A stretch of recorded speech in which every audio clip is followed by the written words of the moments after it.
Vem, vem, vem, vem. Pra ser feliz, não sei o que, nananana. Eu tô que tô legal, na tela da TV, no meio desse povo. Uhul! A gente vai se ver no segundo episódio da série Um Amor que Não É de Carnaval. E, gente, aqui em São Paulo tá calor, calor, mas eu prometo que você não vai sair desse vídeo com a mesma visão da mulher que você cresceu vendo em uma rede de TV, nua, dançando e sorrindo como antes. Esse vídeo promete, porque enquanto eu estava estudando, me preparando para fazer para vocês, caiu assim uma camada dos meus olhos. E é muito propício esse vídeo sair logo justamente hoje, dia 13 de fevereiro, primeiro dia de carnaval oficialmente no Brasil. E se você acompanha o canal, você sabe que o Projeto Balaia é esse projeto que leva a palavra de Deus para você, mulher negra, que foi ferida pelo pecado do racismo, ou às vezes nunca leu a palavra por acreditar que ela nunca falou sobre o nosso povo, porque é uma palavra branca, né, por causa do colonialismo, das igrejas, instituições que muitas vezes silenciaram em relação ao pecado do racismo. Mas a palavra de Deus fala sim, tanto que foi criado, está registrado na palavra de Deus, na Bíblia, um livro entre o relacionamento entre Deus e a mulher negra, que é o livro de Cantares. E hoje vamos para o capítulo 2. E se eu começar a suar, é porque realmente, gente, tá calor. Abra a palavra de Deus, a sua Bíblia, no capítulo 2. Vamos ler o versículo 4, que diz assim. Aqui quem fala é a mulher negra. Levou-me à casa do banquete, e o seu estar sobre mim era o amor. E aqui eu vou alugar um pés do amor na tua cabeça. Lê com calma de novo esse versículo. Levou-me, quem levou ela? Esposo. A casa do banquete.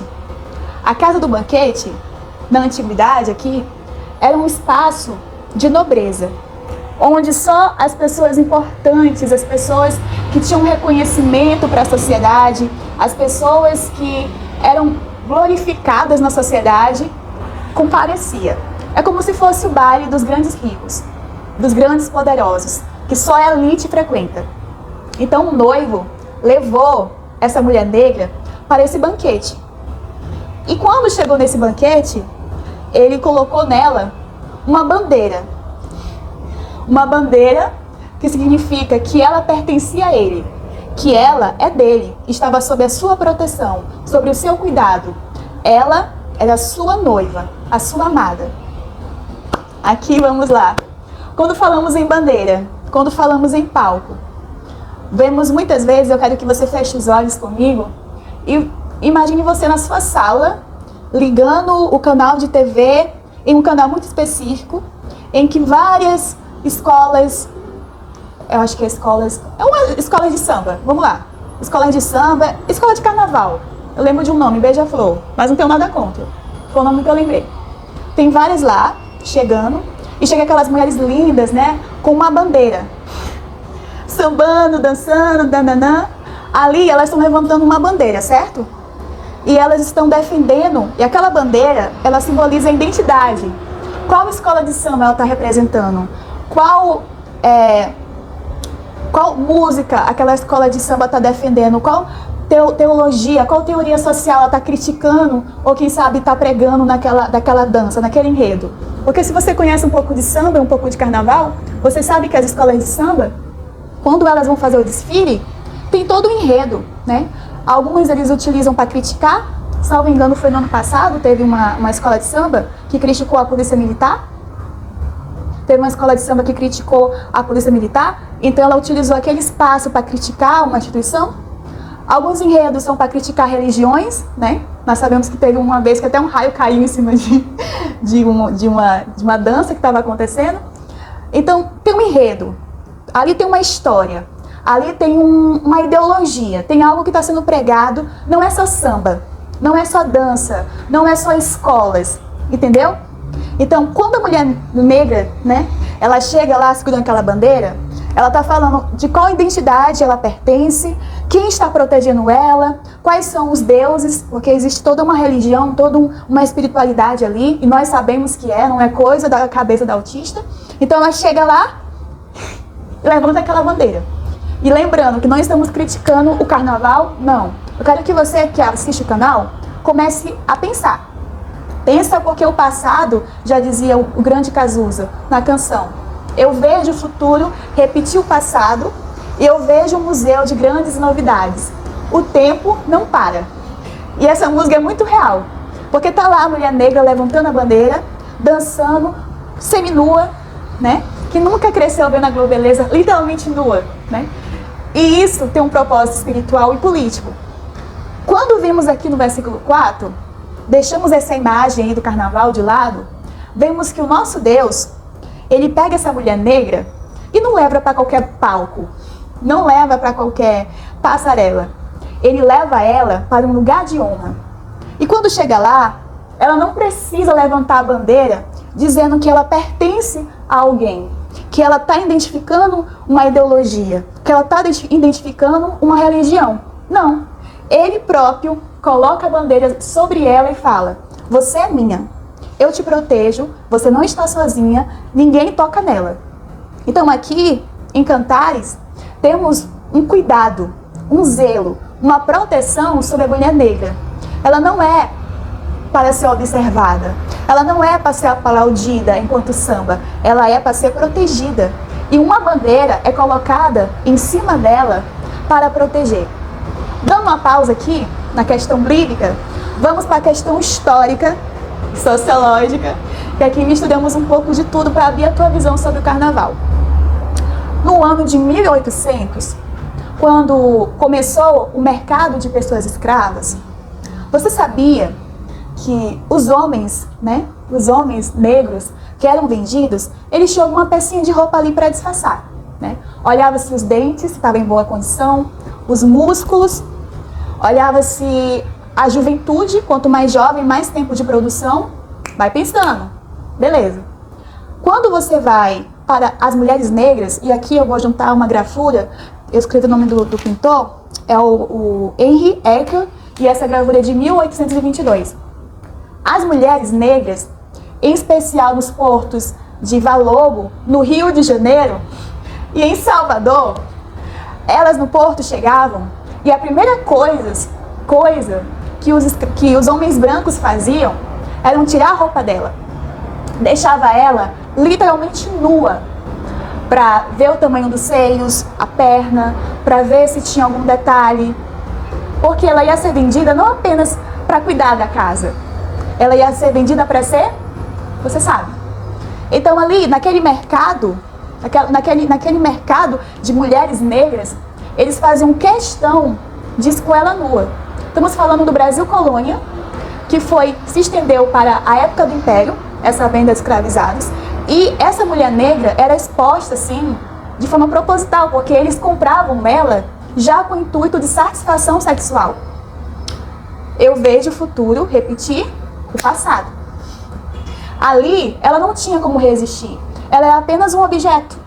Então, ela já sabia que quando fosse comprada, certamente não era só para varrer a casa, certamente não era só para cuidar do filho da sinhá.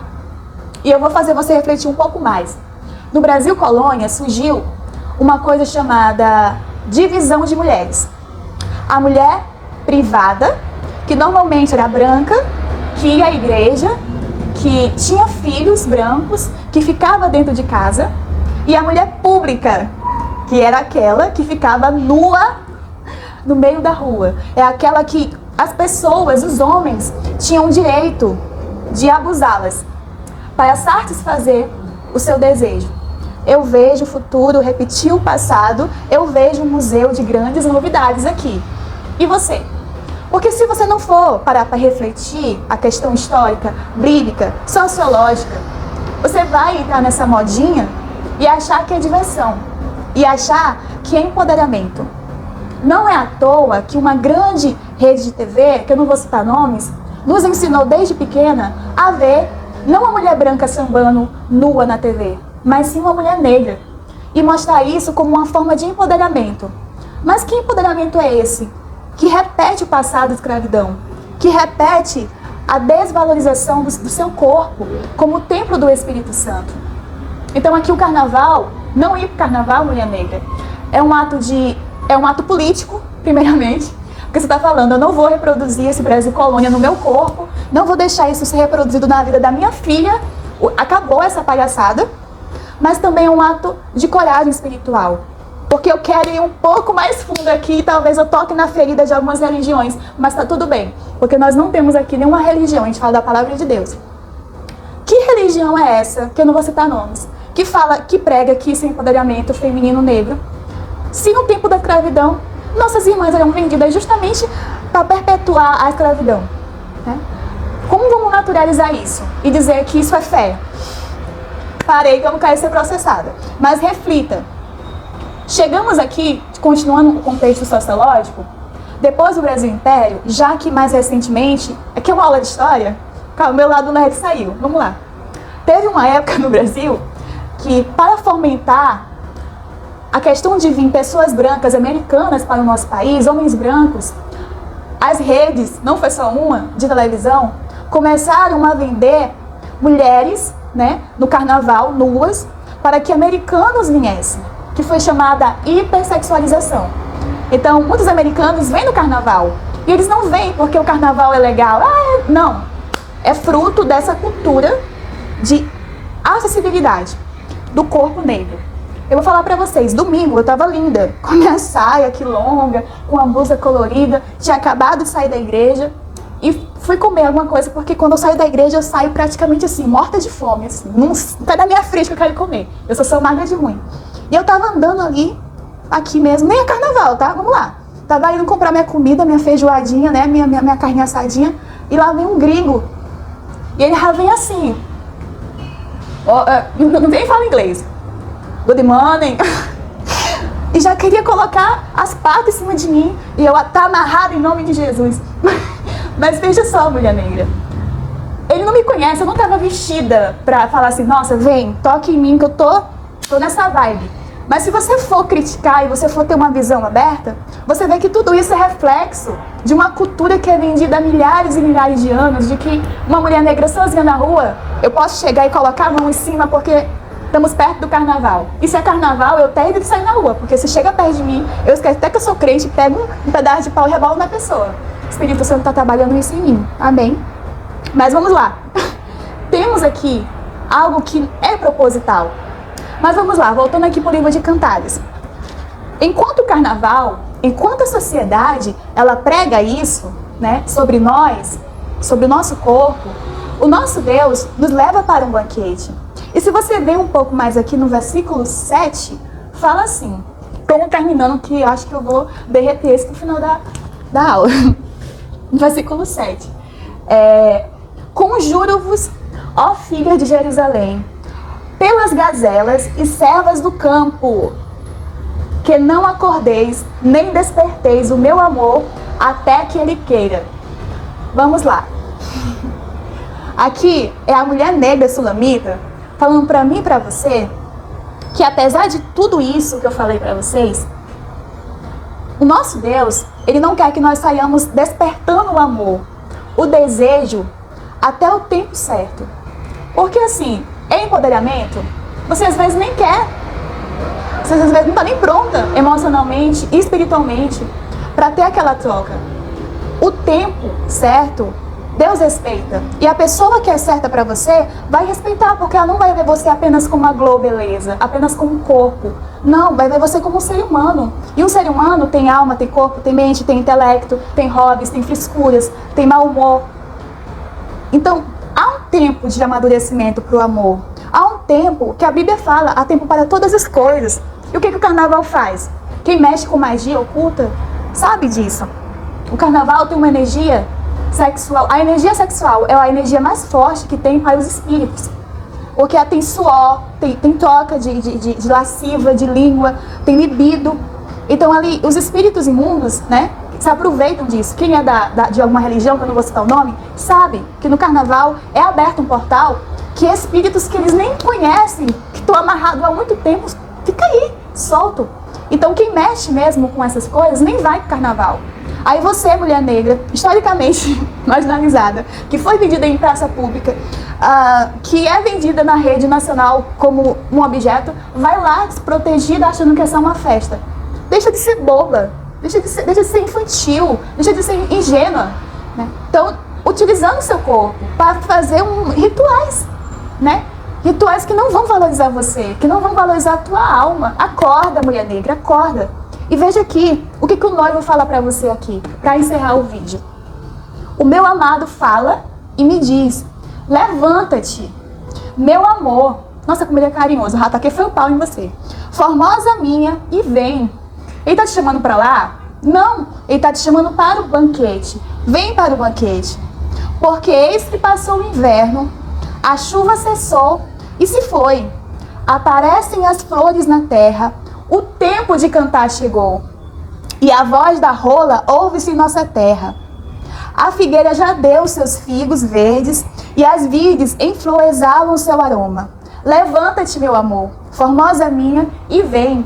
Então o convite do Espírito Santo não é para você prolongar uma cultura colonial que coloca o teu corpo ali. Imagine você nua. Vamos lá, 1880, gente, não faz tanto tempo assim. Você nua, longe dos seus pais, longe da sua família, sendo apenas um objeto. Lá você não tinha escolha, mas hoje você tem. Você vai deixar o futuro repetir o passado? Você vai deixar a sua vida ser um museu de grandes novidades, enquanto a indústria musical lucra com você, enquanto canais nacionais de televisão lucram com você, enquanto fanáticos religiosos, espíritos imundos lucram com você? Quando o próprio Deus te convida para você vir para um banquete e te colocar uma bandeira de proteção, de cuidado, não uma bandeira de escola. O que isso vai valer para você depois que acabar? Ah, fulana, mas você vai ter uma filha. A sua filha vai ver sua mãe lá, anos atrás, estava fazendo o quê, mãe? Nossa, a mamãe estava ali. E vai prolongar, né? Se nossas ancestrais, elas tivessem a oportunidade hoje, pensa comigo, de escolher qual banquete elas iriam. O banquete que chama ela de amada e coloca uma bandeira de proteção, ou um banquete que a vende e prolonga aquela violência que ela sofreu no passado. Então, mesmo que você não seja religiosa, mesmo que você odeie a Bíblia e talvez comece a me odiar a partir desse vídeo, você tem que usar a cabeça, né? Essa coisa que Deus colocou em cima desse pescoço bonito e refletir. É isso que eu quero pra mim? Eu quero continuar nessa roda de ratos, imundos, sujos, traiçoeiros? E o projeto Balaia é isso, né? Quem diria, né, que não tem dia de carnaval e ia chegar aqui com a voadeira em vocês. Mas é isso, olha, amanhã tem um episódio 3. Eu tô amando gravar, gente, porque entra história, eu gosto muito de história. E aí eu me empolgo. Eu oro, mulher negra, para que Deus, Ele abra o teu entendimento. Isso aqui não é religião, isso aqui não é emoção. Isso aqui eu te mostrei fatos históricos, sociológicos, políticos e espirituais. Porque se você conversar com qualquer pessoa do mundo espiritual aí, que faz outras coisas, ela vai falar a mesma coisa que eu te falei. Eles não vão pro carnaval. E você vai? Reflita. E nunca se esqueça que Jesus te ama muito. Um beijo no seu coração. Se inscreve, comenta e curte. Tchau.